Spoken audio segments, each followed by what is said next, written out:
so much for joining us for Studio 512 today.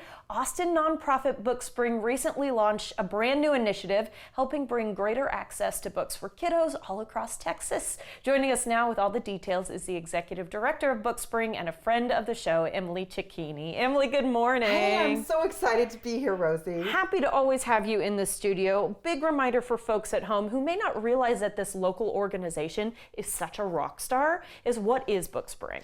Bookspring is a nonprofit organization that inspires a love of reading in children and families. And we aim to serve 100,000 families with 300,000 books every year. And that's gifting books through events in the community, through schools, through child care centers, through medical clinics. And we also have a mail direct to home program. That is really cool. And I don't want to bring up kind of the negative side of this, but the truth is y'all saw a need. Absolutely. Really, since the last 4 or 5 years, reading scores are just going down across the board. 3rd grade, 8th grade reading scores, it's really some scary news. Also, the news about how many books people have at home has also been going down.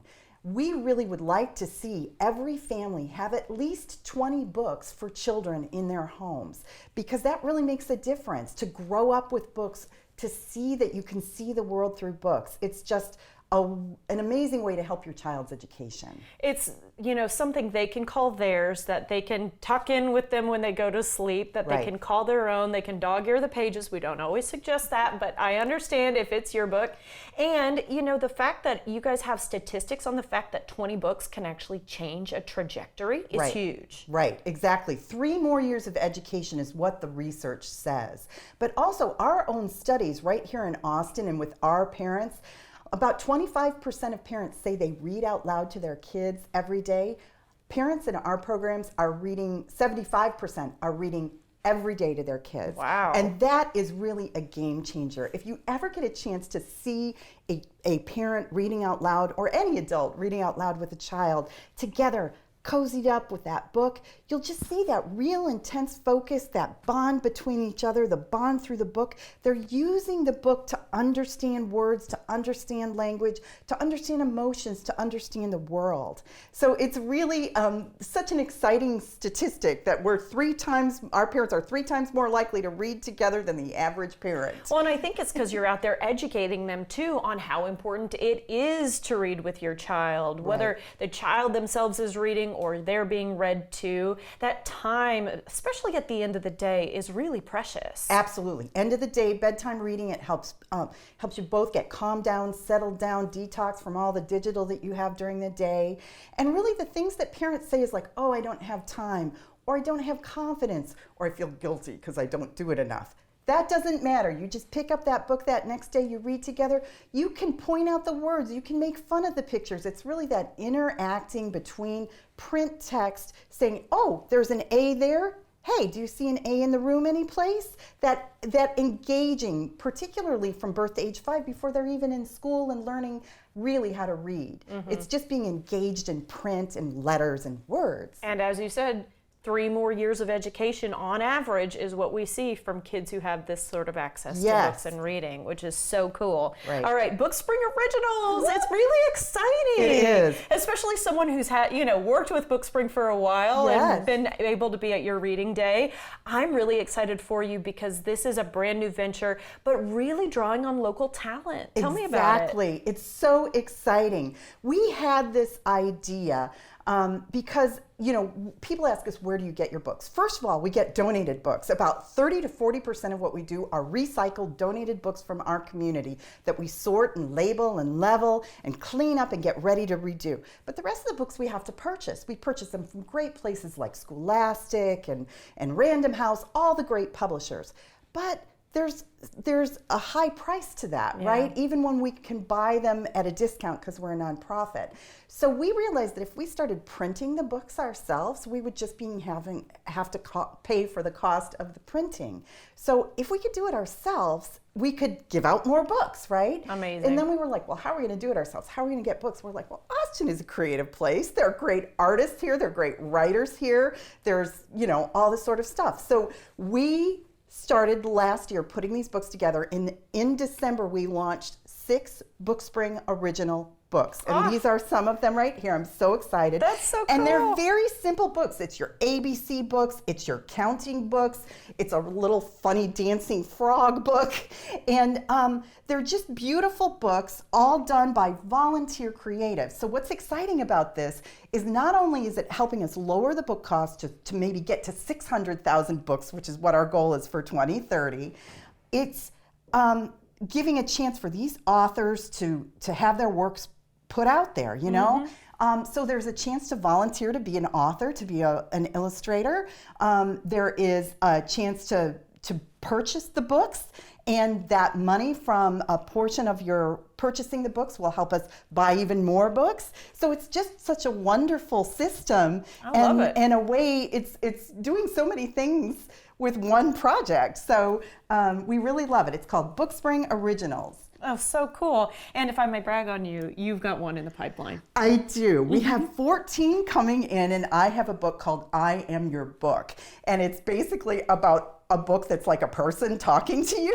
We're It's still in personifying development. things. Yes. That too is a big, concept to learn for Right, kids. So right. when I look at these different books, I see totally different styles. Yes. I see totally different setups for like the idea of the story. So there's a lot of originality that's going into this. Absolutely. But you say they have ISBN numbers and Yes, all, yes. IBSN, I can't remember. Because the authors the authors and illustrators have agreed to donate these works to Bookspring. So That's it's amazing. a donation. It's like Wikipedia. But it makes you a published author as well. Yes, it makes them a published author as well. And this one's very collaborative. It's got a bunch of authors. This is kind of a single author illustrator, and this is also a single author illustrator. But we have people on our staff who will work kind of coaching. They're meeting regularly, having workshops. So it's not going to happen overnight. But, and we may not be able to publish everything, but we're really excited about that. I mean, we're never going to give up the good, books that everybody knows, like Goodnight Moon, and Rainbow those are books. Fish. Yeah, Yeah. Rainbow. Oh, I love Rainbow Fish. But Dr. Seuss, all the great ones. But it's so great to be able to every book that we can get at a lower cost just means that we can give out even more books. Amazing. And just real quickly, Amplify Austin Day is coming up in early March. Yes, and so if you want to donate to Bookspring, you can do it through Amplify. It'll be matched 1-to-1. Everything that you give can will help doubled up. Bookspring. Yes, we'll do twice as much. And also, these books are available for purchase at all major retailers right now online. So you can go to Amazon or Walmart or Barnes & Noble or bookshop.org, or you can go to bookspring.org/originals, Bookspring Originals. And check them out there. Sounds good to me. And what a cool idea. Thank you so much, Emily. Thank we you so appreciate much it. for having us. Okay, for more information, visit bookspring.org and follow them on social media at bookspringatx.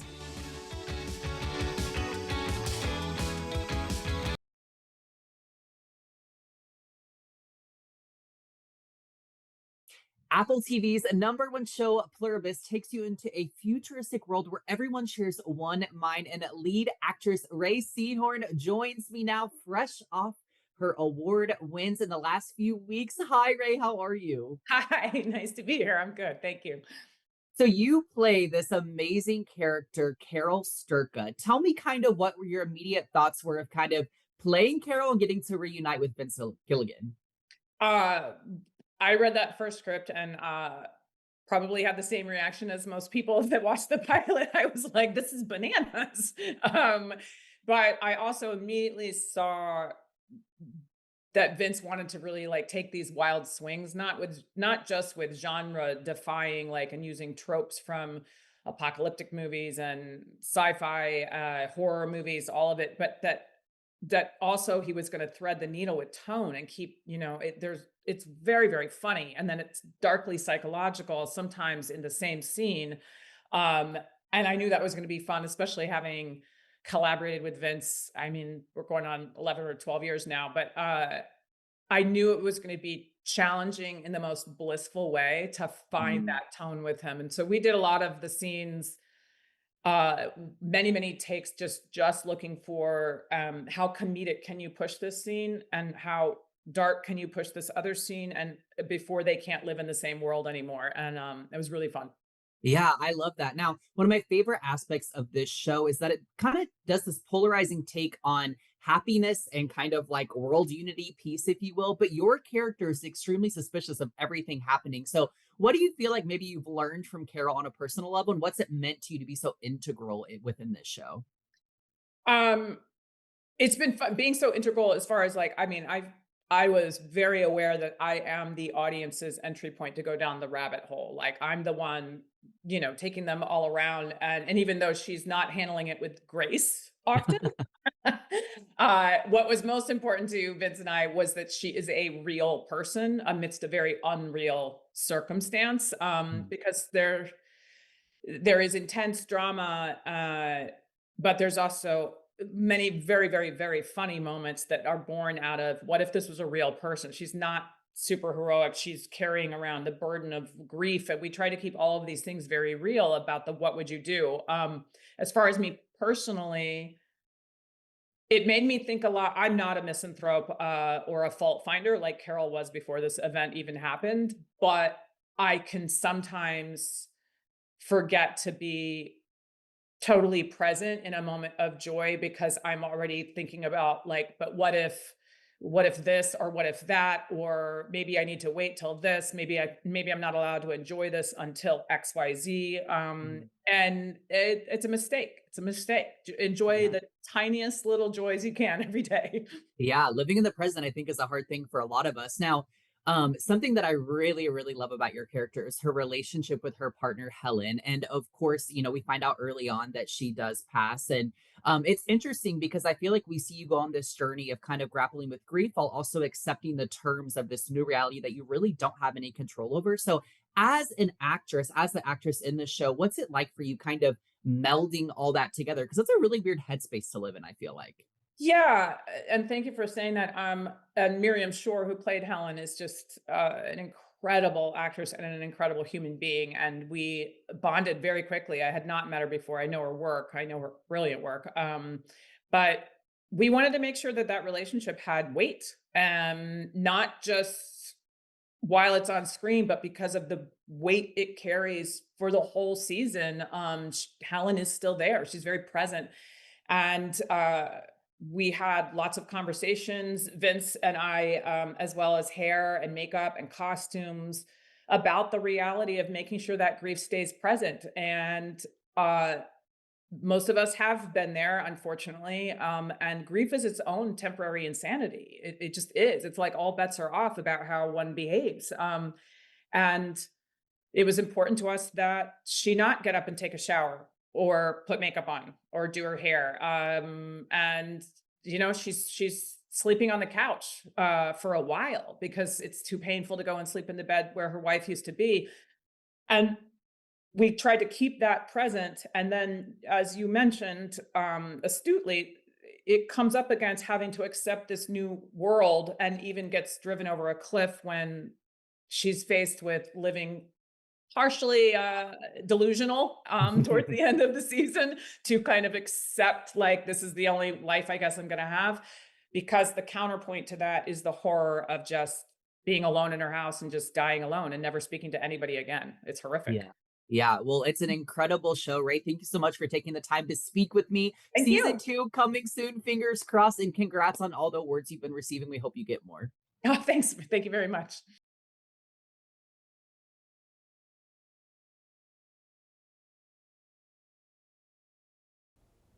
Well, here we go. February 13th is also known as Galentine's Day. Here with a tasty pink cocktail that's perfect to celebrate with your gals is Brandon Sanchez. Brandon, good morning. Hey there, good morning. I appreciate the pop of pink. Yes, to subtle, make, subtle. subtle, but we are still celebrating the gals today. We're going to get right into it with Waterloo's new gin. You're making a love potion for us. That's correct. So we're going to start off. We already have one presented in there. So we'll start off with a touch of simple syrup. Okay.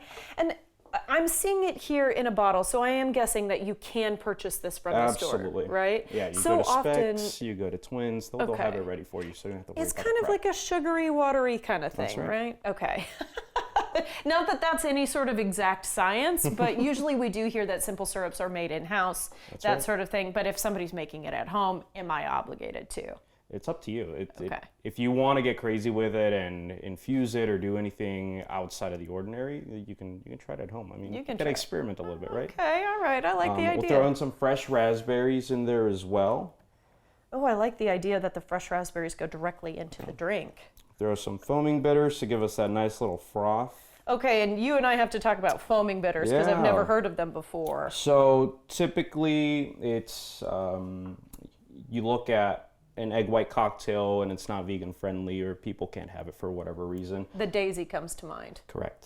So, or if you do like a flip or anything like that has like whole egg, this is a good alternative to have. You know, it's somebody that wants to do, gets that texture, gets that nice frothiness. It gives off a really nice like white foam at the end. And it's aquafaba juice, right? It's aquafaba juice. Coming from chickpeas. That's correct. But it does mean that you have to put in a little bit of effort with the shaking, right? Just a little bit. It's not too crazy, but just a touch. We'll throw in some lemon juice in there, just a little bit of fresh lemon juice. Our Waterloo Rose and Prickly Pear Gin. This is a gorgeous color, and I'm told that it's actually a natural That's pink. right. That's coming from the prickly pear, actually. So that's it is amazing. all natural. There's no additives, none of that. I also like the size of the pour you're doing. You Yeah, gotta so be does healthy this with make it. just one drink that This you're is doing just right one here? drink. Okay. And how many ounces just went in? We did about 3 ounces. 3 ounces, okay, of the gin.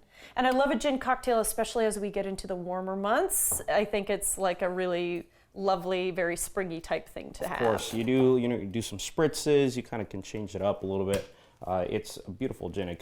It's very versatile. You know, if you want to go. I've had this one in a Vesper. You know, I'm a huge James Bond fan. I was like, let's give this a try. Sure. Like, do a little bit of Lillet in there, add a little bit of vodka, and that one was just topping it off instead of the Gordon's. You use some of the Waterloo Rose Gin.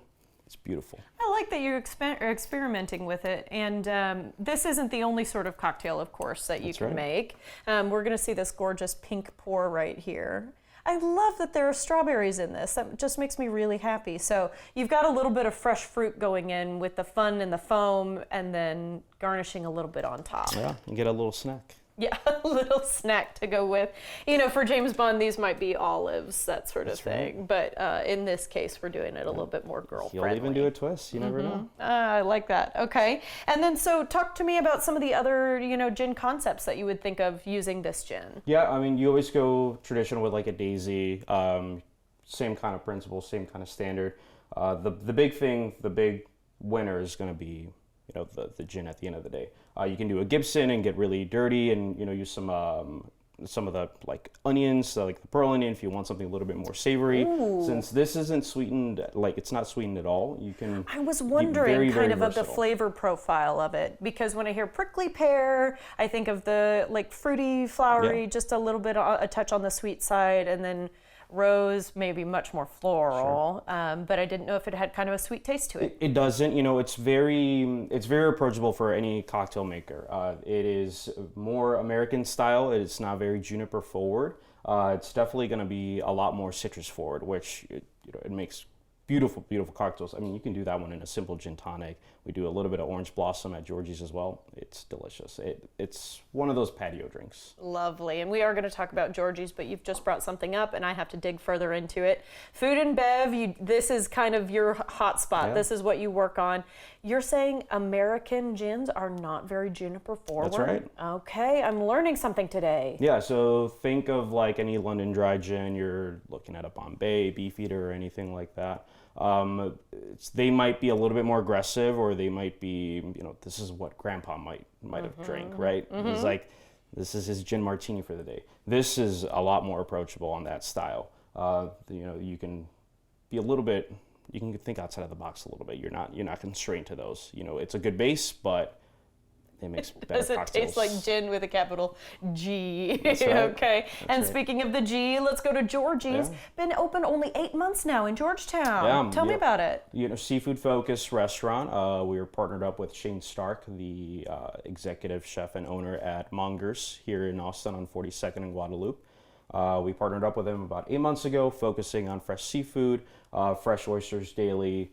We do hand-cut steaks for those that may not enjoy that, and we will be doing a 3-course prefix menu for Valentine's, and we'll be testing some of those items out on Galentine's today. I was gonna say for tomorrow, there's no way you guys aren't totally sold out. We're pretty booked up. Pretty booked up. We recommend walk-ins as well. You know, we've Okay. got some space open, and we've got a 20-seat bar that is beautiful. You know, we've got obviously the Love Potion on the menu, so you can come in and grab a cocktail. My husband's favorite place to actually eat and drink is up at the bar. So good to know that there might be a little bit of space. Absolutely. Yeah. And I wanted to bring up the Wheel, which has been open just over a year, because we're kind of doing the opposite. We're going the other direction. Yeah, we're doing like an anti-Valentine thing going on. So we're still doing some featured cocktails. We also have a tattoo artist that's doing some pop-up tattoos.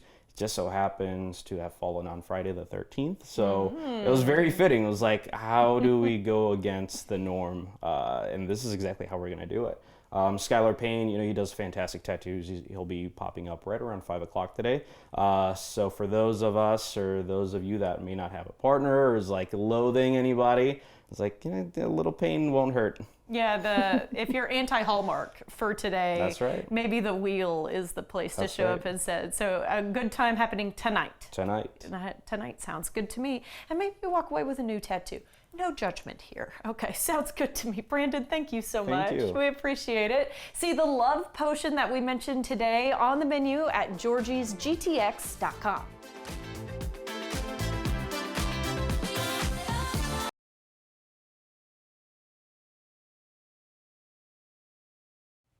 Rising star Harper Grace has a brand new single release on the horizon, and it's stealing hearts of listeners across the world with her spunky vocals and amazing attitude. She joins me now. Good morning, Harper. How are you? Good morning. I need to take you around with me all the time. That was a wonderful intro. Wow. I'd be happy to intro you more. Yes, let's talk about that later. Now, Harper, let's start with this. Was music what you knew you'd always do? Honestly, yeah. My mom put me in gymnastics as a young girl because she was an elite gymnast. And at 6 years old, I told her I wanted to quit and do music. And she thought I was crazy because nobody in the family did music. But yeah, I had a dream at such a young age and was super dedicated and wanted to do anything I possibly could to make it happen. Yeah. Okay, so interesting thing here, like observation on my behalf. I was listening to your EP earlier, and your vocals sort of remind me of like a young Miranda Lambert with your power kind of within your vocals and just the strength behind them as well. So who would you maybe say some of your early inspirations for your craft were? Dolly Parton was my top tier inspiration. I always loved her. My Nana used to have her on records in the living room growing up all the time. I also really loved Rascal Flatts growing up, as well as Christina Aguilera. I loved Rascal Flatts, though, in the country realm because they did such a wonderful job at tying in the soul and the country. And I grew up in a gospel choir with my family doing mission work. And yeah, that for me, when I realized I could blend this soul and this like grittiness with the storytelling of being poetic on the country realm, I was sold. That actually makes so much sense to me, that kind of country blend with someone like Christina Aguilera, because like you said, the soul, but also she's like one of the great divas of our time. So that makes a lot of sense to me, and I appreciate hearing that. Now, as I mentioned, you had an EP released last fall called Take It to the Grave. So tell me how this one came together. Take It to the Grave was fun. That one was something that was actually inspired by my mom, how she kind of encouraged me to have a lot of confidence growing up. She used to make me look in the mirror and say, I am beautiful, I am confident, I am, me, I'm all of these things. And, going into the dating realm and stuff like that, it really kind of was a comedic take on how I felt confidently with ties into, the music video has some bits and pieces of these different guy characters and playing it out in that manner. I used to watch a lot of I Love Lucy with my grandma as well as old Western films. And so I wanted to piece together this silly Texas funky, confident girl with all the comedic timing of an old Western film. And yeah, being from Texas, I think when somebody's from Texas because we tell you about 50 times and it's as loud as can be. And so that Texas confidence and that sass and grit was definitely also an inspiration of it. But yeah, I love that. Well, I want to take a little detour here for a second and ask about that. So obviously you are a Texas native, as you said. How do you feel like your Texas roots has kind of made who you are and maybe even had an impact on the musician that you've become? It's a wonderful question. I think growing up in Texas, you learn a lot of humility, as I guess maybe that could sound silly because we are very loud about being Texans, but I think that there's such a Southern grace about growing up in Texas. You know, you have this wonderful way of establishing a family oriented like relationship with people that you Hmm. don't really know that well. And I'm just really grateful for having those roots. And it has been really easy to transition in my move to Nashville because I think a lot of people in Tennessee are very similar. I think a lot of Southern people are just warm and welcoming. And I'm a hugger. I don't really shake many hands. I'm like, you're my friend. You're my friend. Come over. You want to have some Hmm. sourdough bread from my kitchen? Come on in. But yeah, I definitely think that that has been a big piece of my roots that I've never let go of is just the hospitality aspect that Texas teaches you. Yeah, well, the world can never have too much warmth and light, so I can appreciate that you've really taken those attributes on throughout your whole life. Now, your brand new single, If Daddy Says No, comes out at the end of February, and there's kind of an interesting backstory and message on this one, so can you tell me more about this? Of course, yeah. This song has been so interesting to release and to get the opportunity to share this very personal piece of my story. I was actually in a relationship at the time that was not honoring me at all, and that I kind of was stuck in and I didn't know how to get out of.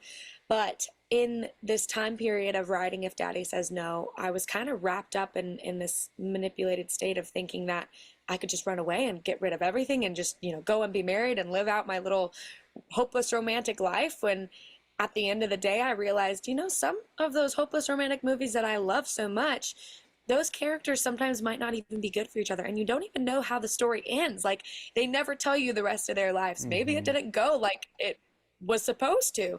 And so I kind of took a bird's eye view of how it might turn out if I kept that route going. And growing up in Texas, having family being so important to me, especially my relationship with my dad, growing up being, such a daddy's girl and going on father-daughter trips and that relationship being so strong, I wanted somebody that respected my dad enough. And so at the time, I was living in this tension, living in the push and pull of who to please, what to do, but also staying true to who I was. And that family thing really just raised its hand. And that's what started If Daddy Says No. And the story just kind of played out, and there's no resolution when you listen to the song of what I chose to do, but luckily in my own personal life there was a resolution, which daddy did say no to this person when they asked for my hand in marriage in the most disrespectful way, and I'm so grateful for that. And I've moved on and have focused more so on the art and telling the story and getting the personal side of it out in hopes that it will connect with other people, and playing it live has been so wonderful because so many people have shared their stories with me as well. Yeah, I love that messaging because I think that's, such a real life, real world situation that many of us will experience or have experienced as that parental approval when asking for someone's hand in marriage. So I like that because it is very nerve wracking on both sides, right? Like as the person who's, going to be asked, you hope that the parents will tell them yes. And as the person asking, you're like a nervous wreck that, mom and Yeah. dad will or won't say yes. I went through that myself with my wife and it was terrifying. But anyways, we're married and everything's great. But so I think that's a great messaging and I hope a lot of people connect with that. My final question for you, Harper, what's ahead for you this year? Can we expect more new music, maybe some tour stops? What do you have brewing? Yeah, there may or may not be a secret version of this song also coming out a little bit later on. Very much focused on If Daddy Says No and the story that it's telling and putting all of these pieces together. But there will be live shows and festivals and tours all placed on my website where I'll be this year and the spots that I'll be hanging out. So hopefully if the viewer wants to come and join and listen to a live show, they can find everything on the website and on social media and put all these pieces together for If Daddy Says No on my Instagram. All right, I love it. Well, Harper, thank you so much. You can check out Harper Grace's music on all music streaming platforms and keep up with her journey on social media. Plus, tune in to If Daddy Says No at the end of February. Thank you.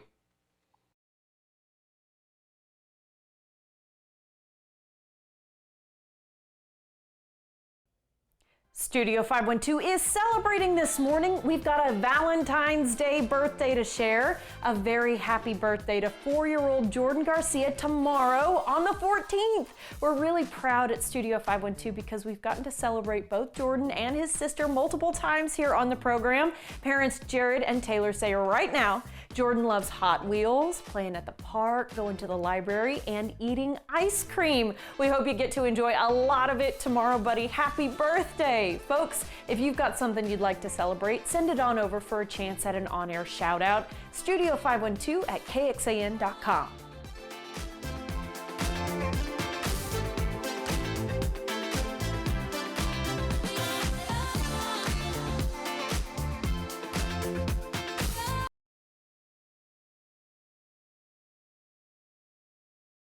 The award-winning and Oscar-nominated film, The Secret Agent, is out now. You can view it, and lead star Wagner Moura has been dominating award season and is nominated for his performance for an Oscar as well. Wagner joins me now. Hi, how are you? Hey, how are you? Nice talking to you. Yeah, you as well. Wagner, one thing that really stands out to me about your role as, Armando or Marcelo, however you want to view this, is that while there are a lot of speaking parts, I feel like maybe the more challenging role of playing him is this very just like emotive being, right? You're pulling out a lot of emotions and a lot of very real life scenarios, a lot of historical context. So, what was it like kind of playing him, and how did you prepare to take on this role? This film came from a very personal need. Came from the director Kleber Mendonça Filho and I sharing our perplexity over what was going on in Brazil from 2018 to 2022, when the government was trying to bring back to Brazil in the 21st century the values of the dictatorship that we had from 64 to 85. So I kind of knew exactly what this character was going to be, because it's somehow I was sort of playing myself and playing Kleber and playing every one of us that was just lost during a certain time in Brazil. Also, too, the dictatorship doesn't seem very far away. It happened 50 years ago. I myself had directed a film that took place during the dictatorship, so I had studied a lot about what Brazil was socially, economically, politically, culturally back then. And I remember, I have very clear memories, although I was a kid, but I was born during the dictatorship. So I remember my parents, how they dressed up, how they, it felt like it didn't require lots of effort, I think, to be in that time, in the skin of that character. Yeah, it's interesting how you were able to pull in so much kind of personal experience right now, kind of piggybacking off of some of what you just said. What's kind of the emotions for you getting to share just a snippet of Brazil's history through a very specific angle within this film? I think it's been great, man. It's great to see, Americans and Europeans and people from all over the world connecting with this film, and of course you connect with the film with your own experiences. Of course, it's the ones you have with your own emotions and with your own sense of history. And you don't have to know anything about Brazilian history to connect with the film, because the connection happens with the characters. And hopefully, if you connect with the character, you're going to end up learning something about a different culture and the history of a country. And I think that's the beauty of cinema. I grew up watching American films. I grew up watching international films. American films for me are international, and yeah. I've been seeing them since I was a little boy with subtitles. So it's nice to see that the U.S. is more open now to films that come from other parts of the world as well.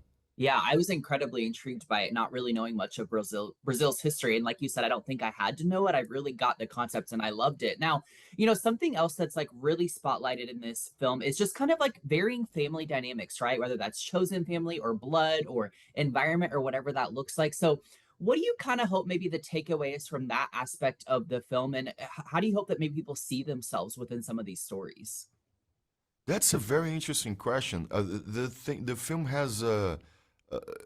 yeah, especially there is a father and son thing that's really strong, right? Not only with my character, but there are other characters, other fathers and other sons, and I think it's a very masculine film as well. Although there are very strong female characters, the film is also a film of how some sort of masculinity is transferred throughout generations.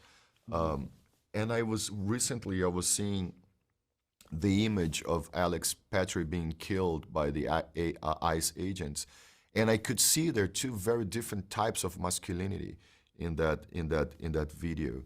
And you see in the characters of the secret agents, like the sons of the police chief, or the killer that works with his stepson, or my kid, my son that I end up playing in the end, like that cannot deal with the memory, of his father. So I think we are dealing with lots of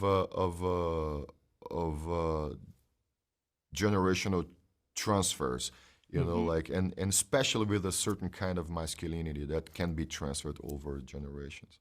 Yeah, I really enjoyed that kind of theme throughout the film. Now, really quick, one last question for you. What's the weight of being the first Brazilian actor to be nominated for the Best Actor Oscar? Obviously, we had a Best Actress award a few years ago, but what's that mean to you? Because I think that's pretty cool.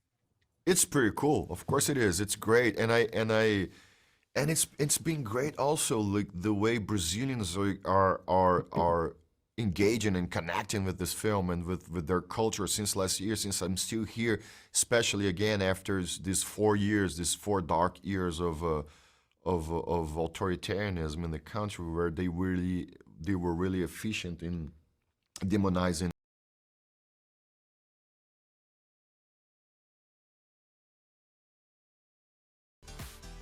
Hey, we are happy to be able to offer you some help if you're out there searching for jobs. KXAN has partnered with ZipRecruiter to help you find thousands of job openings in Austin and around the country. Just go to kxan.com/jobs, where you can search thousands of new postings every single day. Check it out right now and get started on the path to your next career.